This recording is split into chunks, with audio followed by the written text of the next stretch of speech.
श्रीकृष्ण जन्माष्टमीनिमित्त मी श्रीकृष्णाच्या आवडीचे गोविंद लाडू किंवा सुदामा लाडू किंवा पोह्यांचे लाडू देखील म्हणतात.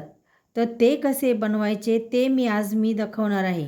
नमस्कार, मी सुरेखा, सुगरण सुरेखा या किचनमध्ये आपले सर्वांचे मनापासून स्वागत. पोह्यांचे लाडू किंवा गोविंद लाडू करण्यासाठी सर्वात आधी मी गॅसवर कढई गरम करायला ठेवली आहे आणि त्यामध्ये 1 चमचा साजूक तूप घालायचे आहे.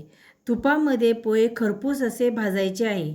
तूप चांगले गरम झाले की त्यामध्ये 1 वाटी पोहे घेतले आहे. पोहे आपल्याला जाड घ्यायचे आहे. जे आपण कांदे पोह्यांना वापरतो त्याचा वापर करायचा आहे. 3-4 मिनिटे लागतात, फार वेळ लागत नाही पोहे भाजायला. प्रत्येक साहित्य आपल्याला इथे भाजून घ्यायचे आहे, त्यामुळे लाडू फार चविष्ट लागतात. तर 3-4 मिनिटांनंतर तुम्ही बघू शकता पोहे कसे आकसले गेले आहे. त्याची साईज कमी झालेली आहे, म्हणजे व्यवस्थित ते भाजले गेलेले आहे, कुरकुरीत झालेले आहे. आता लगेचच हे पोहे काढून पूर्णपणे गार करायचे आहे. आता त्याच कढईमध्ये पाव वाटी शेंगदाणे घालायचे आहे. गॅस मंद ठेवायचा आहे आणि मंद आचेवर शेंगदाणे खमंग कुरकुरीत होईपर्यंत भाजून घ्यायचे आहे. काही मिनिटातच बघा शेंगदाण्याचा रंग बदललेला आहे. शेंगदाणे खमंग असे भाजले गेलेले आहे. आता हे सुद्धा काढून पूर्णपणे गार करून घ्यायचे आहे.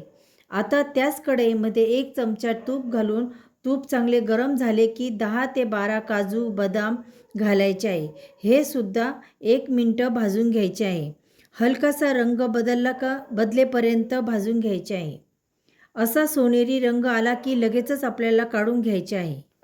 आता 1 चमचा तूप टाकून इथे मी खारीक घेतलेली आहे. खारीकमधून मी बी काढून बारीक चिरून घेतलेली आहे. इथे मी 9 ते 10 खारीक मोठ्या आकाराच्या घेतलेल्या आहे. आता गॅसची आच मंद ठेवायची आहे. 1 ते 2 मिनिटं तुपाबरोबर परतून घ्यायचे आहे.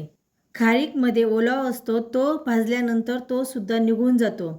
आणखी एक महत्त्वाची गोष्ट म्हणजे तुपासोबत खारीक भाजल्यामुळे खारीक पावडर लगेच होण्यास मदत होते. ही खारीक भाजून झालेली आहे. हे सुद्धा काढून गार करून घ्यायचे आहे. आता यामध्ये बारीक किसलेलं अर्धी वाटी खोबरे घालायचे आहे. इथे मी सुके खोबरे घेतलेले आहे आणि हे खोबरे सुद्धा सोनेरी रंग होईपर्यंत परतून घ्यायचे आहे. बघू शकता तुम्ही लगेचच खोबऱ्याला सोनेरी रंग आलेला आहे. हे पण आपण काढून गार करून घ्यायचे आहे. इथे भाजून घेतलेले सर्व जिन्नस गार झालेले आहे. आता मिक्सरचे भांडे घ्यायचे. सुरुवातीला पोहे त्यामध्ये बारीक करून घ्यायचे आहे. सुरुवातीला अगदी पोह्यांचे बारीक पीठ नाही झाले तरी चालेल, कारण बाकीचे जिन्नस त्यासोबत आपल्याला फिरवून घ्यायचे आहे. बघू शकता तुम्ही दरदरीत पूड करून न घेतलेली आहे. इथे सर्व जिन्नस मी एकत्र करून घालत आहे, कारण मी कमी प्रमाणात इथे मी लाडू करणार आहे, त्यामुळे खारीक पण एकत्र वाटून घेणार आहे. इथे बघू शकता तुम्ही मिक्सरमध्ये चालू बंद करून सर्व जिन्नस मी फिरवून घेतलेले आहे. आता यामध्ये अर्धी वाटी गूळ घालून घ्यायचे आहे. आता गूळ घातल्यानंतर हे आपल्याला मिक्सरला फिरवून घ्यायचे आहे. तयार केलेले लाडूचे मिश्रण एका ताटामध्ये काढून घेणार आहे. मिक्सरमध्ये वाटल्यानंतर थोड्याशा गुठळ्या होतात, त्या अशा हातानेच मोडून घ्यायच्या आहे. लाडू स्वादिष्ट होण्यासाठी वेलची पूड घालायची आहे. थोडासा जायफळ किसून घालायचा आहे. त्यानंतर यामध्ये भाजलेले खसखस घालायचे आहे.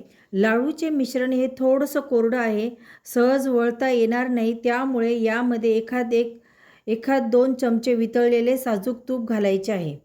फार जास्त तूप घालायचे नाही, अंदाज घेऊन तूप टाकायचे आहे. थोडं थोडं मिक्स केले आणि आता लगेचच याचे लाडू बनवून घ्यायचे आहे. बघू शकता एका हाताने सहज हे लाडू वळल्या जातात, दुसऱ्या हाताने गोलाकार द्यायचा आहे. आपला मस्त असा गोल गरगरीत आणि कुरकुरीत पोह्यांचा लाडू तयार आहे. अजून सुंदर दिसण्यासाठी तुम्ही याला काजू किंवा पिस्ता लावू शकतात. दुसरा लाडू अशा पद्धतीने ही लगेच मी तयार करून घेतला आहे. अजिबात कोरडं मिश्रण झालेलं नाही आहे. शेवटचा लाडू बघू शकता सहजतेने कसा वळला जातो आहे. अजिबात मिश्रण कोरडं झालेलं नाही आहे. तुम्हाला पण आजची गोविंद लाडू बनवण्याची पद्धत कशी वाटली? आवडली असल्यास एक लाईक करा आणि सुरेखा सुगरण या किचनला सबस्क्राईब करा. इथे मी सर्व लाडू बनवून घेतलेले आहे. अतिशय मस्त आणि पौष्टिक चविष्ट लाडू तयार झालेले आहे. व्हिडिओ आवडला असेल तर चॅनलला सबस्क्राईब करा. थँक्यू.